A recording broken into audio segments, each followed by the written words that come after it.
Chloe and Drew, who went to camp with us. And so they're going to share their testimony and their time from camp, what they got from the Lord.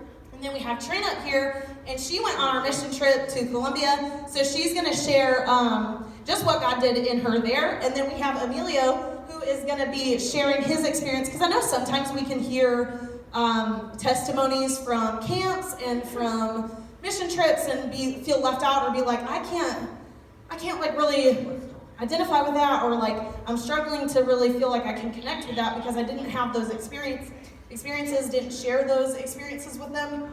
But his testimony is one of how he's come into just this transformational life change of his own through attending church and through being plugged into the body. So all of them are important, all of them are powerful. So I just wanted to give you guys a quick glimpse and have them share their testimonies. So first up is Chloe.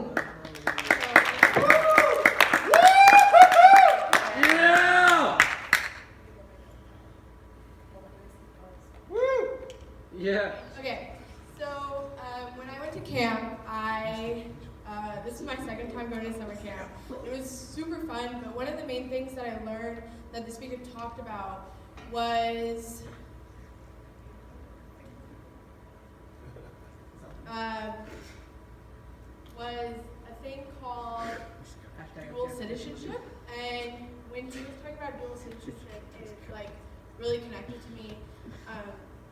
When you're a dual citizen, you're usually a part of two countries, so of Canada and America. If you are a citizen of Canada and America, you have dual citizenship. So when he was talking about that, I was just thinking how when we can't be in both kingdoms. We can't be in the world and we can't be in the kingdom of God. And we try to create this middle ground of being in the world, but also calling ourselves Christians, and we can't do that. We can't call ourselves Christians and also be in the world. It doesn't work that way. And so when he was talking about that, it really spoke to me because I think I like to try to be in the culture and be in the world, but I can't fully live in my true potential as a Christian, my full potential as a Christian, sorry, I just talked in my hands, as a Christian to live in the world, and it connected to me, and because the word says to be in the world but not of the world, and it just really gave a clear example of how to be in the world. And when you're a Christian, you have the Holy Spirit inside of you, and one of the other things he said was like, the fruit of the Spirit is not for us to consume, but for other people to consume. So the fruit of the Spirit, love, joy, peace, patience, kindness, goodness, faithfulness, self-control. Yeah. It is not for us to feel, though we can feel them, but it's for other people it's for us to show people Jesus to other people. Yeah. So that's it. Yay! Give it up for Chloe! Yeah! So good. Thanks, Chloe. That was really good. All right, so Drew is going to be sharing his experience from camp as well and what the Lord spoke to him about. Yeah! Go Drew! Yeah!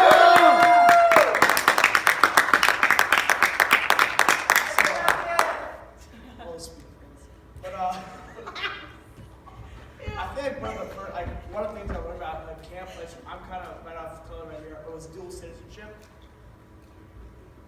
No. Yeah, hold it nice and I don't want to. rest it right on that chin. Okay. Like the first thing I learned was like dual citizenship. Like you have like you can't be one foot with Christ and the other foot with sin. You have to be all with Christ and not just with sin. And for a long time, like when I accepted Christ, I don't know how many years ago, probably like 2, 3, probably 2 years. And I was like, okay, I accepted Christ, I'm all good now. And then my mentality was, I'm seeing Christ, like I feel like I'm seeing Christ work for me, and I've always gone through the hardships, but I've never seen the outcome as well. And I started to notice it's because one, I'm living a dual citizenship with one foot with sin, like with my former self, with the one I felt comfortable with, and the other foot with my life with God. Come on. And it took me a while to notice that. And when the preacher was up there, he started talking about it. I'm like, oh my gosh, this is me. This is me exactly. And I remember sitting there taking mental notes, like saying, what in my life is holding me back from having a true citizenship with God? Amen. And what do I need to improve on so I don't have to deal with that? And I also want to say something like, at the very end of camp, not the last day, but the night before the day, you get everyone from the camp, and you have the choice to stand up and tell what really moved you. And I feel like for me, and thankfully being the last person to actually speak, was the dual citizenship, because it spoke so powerfully through me, and that I'm like, I don't want just to have to be in sin and with God. And that's what I thought to me, it's either all or nothing. I decided, hey, why not just go all for it? Yeah. Yeah, I love it. So what he's referring to at the very end of camp, they do this thing called Victory Circle, and so just proclaiming those victories in Christ that they received over the week, and it was just neat because it's like, I mean, I think our week of camp had like 650 kids from all around, and so I'm just so proud of you guys. I love getting to hear camp testimonies like coming right off of it, because though we, at least us girls, we talk a lot throughout the week. It's just fun to hear that overarching theme. So it's awesome. Thanks, guys. Next up, we have Trin. She just went on our mission trip to Colombia, and so we're gonna have her share a little bit of what it was like. So first and foremost, tell us, kind of what are some of the things that you guys did while you were there, and how did it go? Like, was it great? Was it what you expected? Not so much? Share with us. Yeah, Trin, yeah! So one of the things we did was we went door to door to their houses and was like sharing the word of God with them and kind of like explaining what it means to become a Christian. And I was thinking, like, this isn't gonna work because people knocked on our doors and was like, can we tell you about our God? We'd be like, no, and we'd shut the door. So we went, and they didn't even have doors on their houses, and they would get us a chair like immediately and see if we wanted anything to eat or drink. And every single house we went to, they prayed the prayer of salvation and attended that church that night. So that was kind of cool to see, like, how they came together. That's awesome.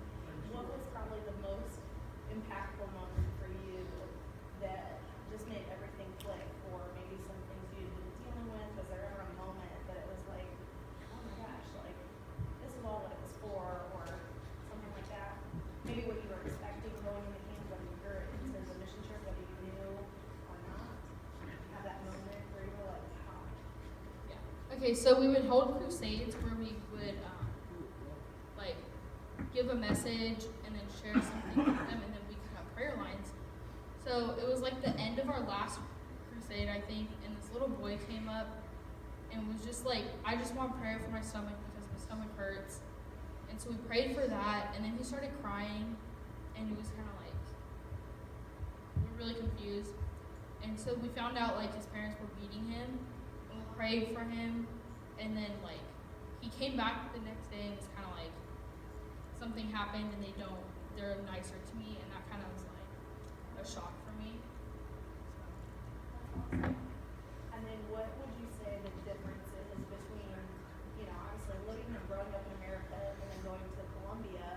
What would you feel like was the biggest takeaway of just the cultural differences in, as it relates to your coming, like, with the idea of your relationship with Jesus? Like, what were the differences that you saw in America versus in Colombia? They were really more open, like, and they were just happier. They wouldn't have shoes or doors on their house or walls or anything, and they would just be playing. And they all had a smile. No one was like having any issues. They didn't care about what each person had. They just cared about what was on the inside, and that kind of was like really cool, because here it's like who has more money, who has the better house, and over there they don't care. They all are partying at nighttime, and during the day just being together and being a part of the community for them was enough. Yeah! Thanks, Trey. And then, so finally, as Amelia, like I said, his testimony is more just having grown up not in the church and kind of coming into the church and meeting Jesus and really